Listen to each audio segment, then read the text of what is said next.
Hello friends, मेरा नाम है अमान और आज आए हैं क्वेश्चन के साथ। देखिए, हमारे पास तीन इक्वेशन दी गई है क्वेश्चन में। टेस्ट करना है इसकी कंसिस्टेंसी। पिछले वीडियो में हमने कंसिस्टेंसी देखी थी, कैसे हम फाइंड करते हैं कि हमारा जो सिस्टम है उसके सॉल्यूशन जो है वो इनफाइनाइट सॉल्यूशन है, नो सॉल्यूशन है या फिर यूनिक सॉल्यूशन है। तो ये हमारे पास एक क्वेश्चन है, टेस्ट द कंसिस्टेंसी। फिर तीन इक्वेशन दी गई है, इसको सोल्व करना है। ठीक है, चलिए देखिए। फर्स्ट इक्वेशन है, सेकंड इक्वेशन है, थर्ड इक्वेशन है। सबसे पहले हम क्या करते हैं, मैट्रिक्स फॉर्म में रखेंगे इसको।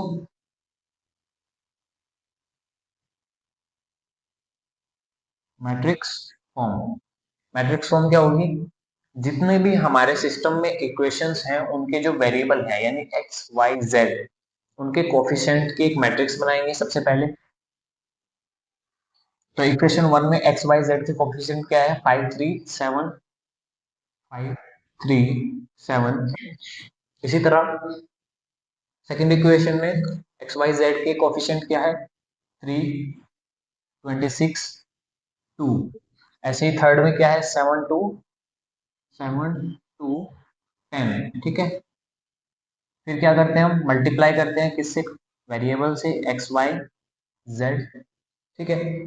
फिर हम क्या करते हैं, इक्वल्स टू करेंगे अपने कांस्टेंट टर्म को। कांस्टेंट टर्म कितनी है, 4 9 5, 4 9 5। ठीक है, ये हमारा हो गया। अब हम क्या करेंगे, आर्गुमेंटेड मैट्रिक्स बनाएंगे। सबसे पहले लिखेंगे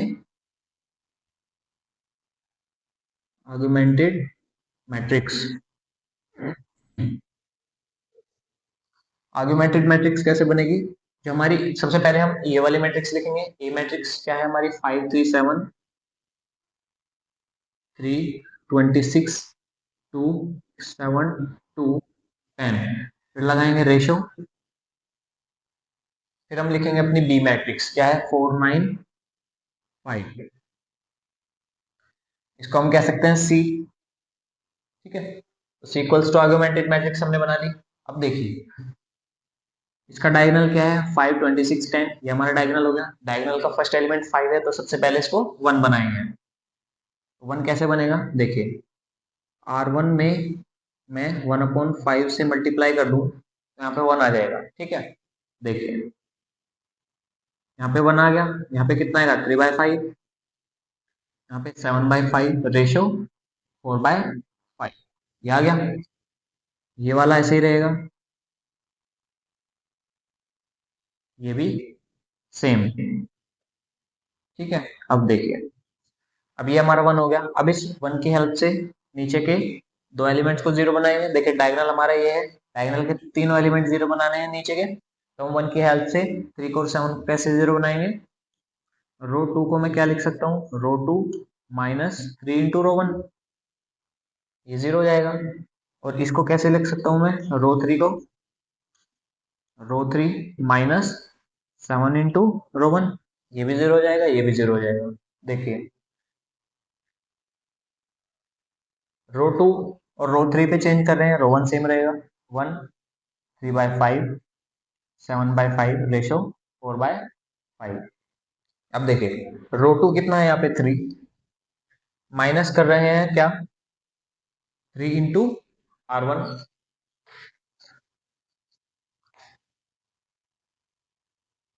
3 × R1, R1 कितना है यहाँ पे, देखिए ये तो 0 हो जाएगा। यहाँ पे कितना आएगा, 3 1, तो प्लस माइनस माइनस और ये हो जाएगा 0। ये तो 0 हो गया हमारा। सेकंड देखिए, 26, क्या कर रहे हैं हम, फिर -3 × रो 1, 3/5। ठीक है, कितना आएगा, 26 -9/5। ठीक है, कितना आएगा,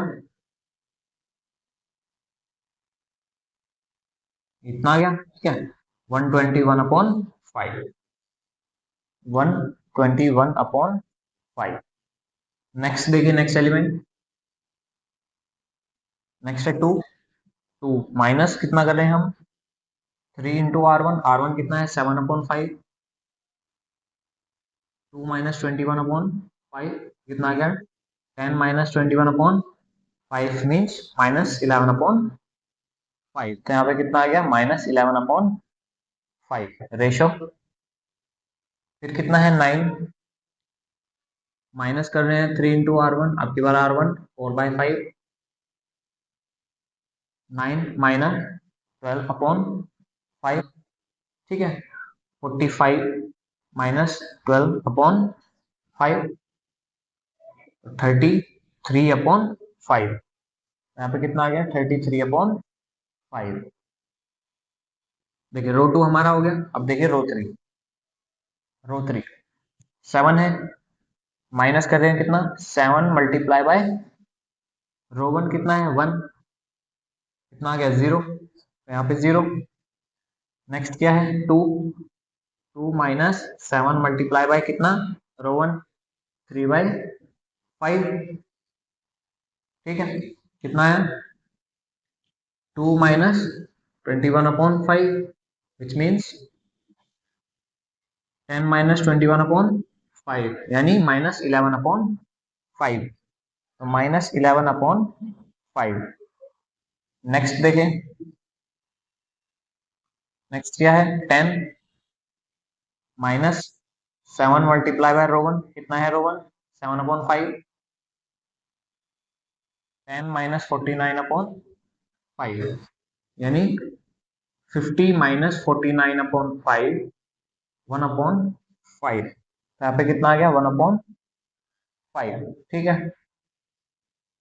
नेक्स्ट देखिए नेक्स्ट क्या है हमारा ratio 5 minus 7 multiply by 4/5 5 minus 28/5 कितना आ गया 25 माइनस 28/5 यानी -3/5 -3/5 यह आया हमारा। अब देखते हैं अब ये डायगोनल ये था इसके दो एलिमेंट जीरो हो गया। अब इस एलिमेंट को जीरो बनाएंगे देखिए क्या करेंगे। मैं रो 3 में चेंजिंग करूंगा कैसे रो 3 प्लस 1/11 इंटू रो 2 ठीक है 11 1/11 हाँ देखिए क्या होगा 1 2 सेम रहेगी 1 3/5 7/5 रेशो 4/5 0 1 2 1/5 -11/5 रेशो 33/5। अब देखिए ये 0 रहेगा पहला -11/5 ठीक है प्लस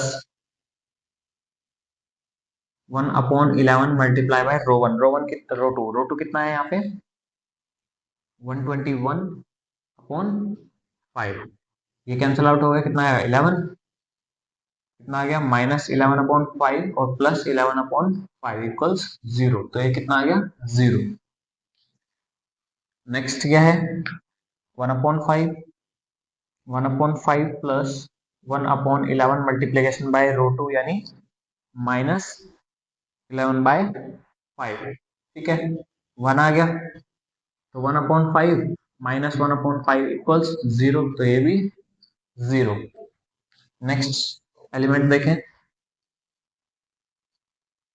नेक्स्ट एलिमेंट है -3/5 प्लस कर रहे हैं कितना 1/11 मल्टीप्लीकेशन बाय रो 2 कितना है 33/5 यहाँ से -3/5 से 3 टाइम प्लस 3/5 इक्वल्स 0 तो ये भी 0 ठीक है।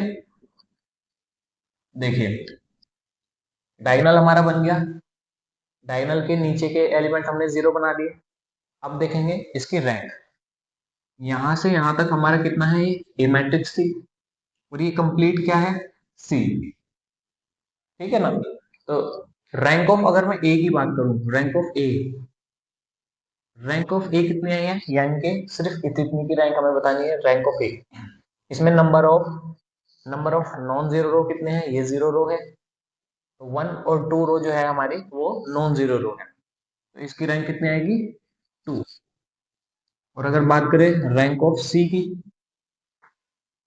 रैंक ऑफ सी पूरे की रैंक अगर देखें तो इसमें नंबर ऑफ नॉन जीरो रो कितनी है, ये भी नॉन जीरो है, ठीक है, ये भी नॉन जीरो है, ये जीरो रो है, तो नॉन जीरो रो कितनी है 2, तो ये 2।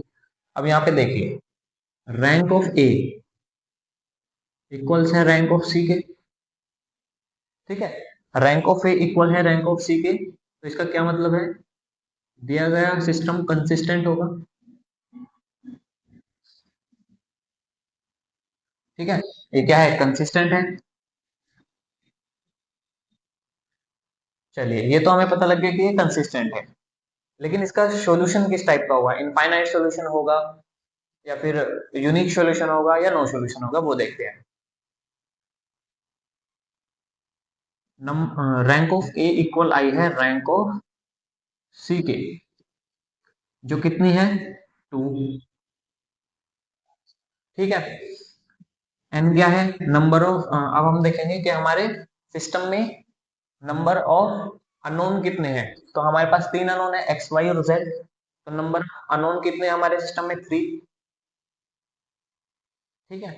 अब देखिए 2 3 से छोटा है, यानी यहाँ पे क्या हुआ, ये हमारा एन है, rank of A rank of C के इक्वल है जो 2 है, लेकिन जो रैंक है दोनों की वो नंबर ऑफ अननोन से कम है, इस वजह से हम कह सकते हैं कि सिस्टम कंसिस्टेंट तो है विद इनफाइनाइट सॉल्यूशन,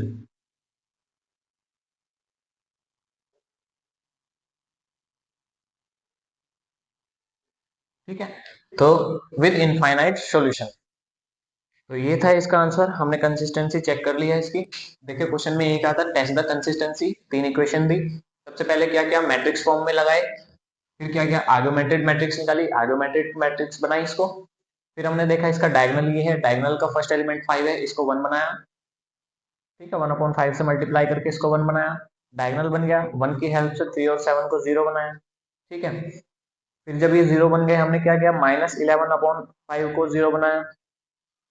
अब जब हमारा ये डायगोनल हो गया और उसके नीचे के एलिमेंट 0 हो गए, अब हम इसको चेक करेंगे कि इसकी नंबर ऑफ नॉन जीरो रो कितनी प्रेजेंट है, तो इसमें 2 आई है, तो हमारी रैंक ऑफ ए कितनी है 2, और रैंक ऑफ सी भी हमारी इसमें 2 ही है, तो रैंक ऑफ ए और रैंक ऑफ सी दोनों बराबर है, इसलिए ये गिवन सिस्टम हमारा कंसिस्टेंट होगा। अगर ये बराबर नहीं होती तो ये इनकंसिस्टेंट होता, तो यहाँ पे कंसिस्टेंट आया। अब दूसरी बात, rank of A rank of C के बराबर है जो कि 2 है, लेकिन हमारे पास गिवन में कितने अननोन है सिस्टम में x y z, 3 unknown given है, तो रैंक हमारी अननोन से कम है, तो इसलिए हम कह सकते हैं सिस्टम इनफाइनाइट सॉल्यूशन है, ठीक है, सिस्टम का इनफाइनाइट सॉल्यूशन है। अगर यहीं ये बराबर होती, यानी rank of A rank of C equal आती नंबर ऑफ नॉन के, तब क्या होता यूनिक सॉल्यूशन, ठीक है, और अगर rank of A rank of C के ही बराबर नहीं आती तो इस सिस्टम का कोई भी सॉल्यूशन नहीं होता, देयर इज नो सॉल्यूशन, ठीक है, तो यहीं पे ये सॉल्यूशन खत्म हुआ इसका, मिलते हैं नेक्स्ट वीडियो में।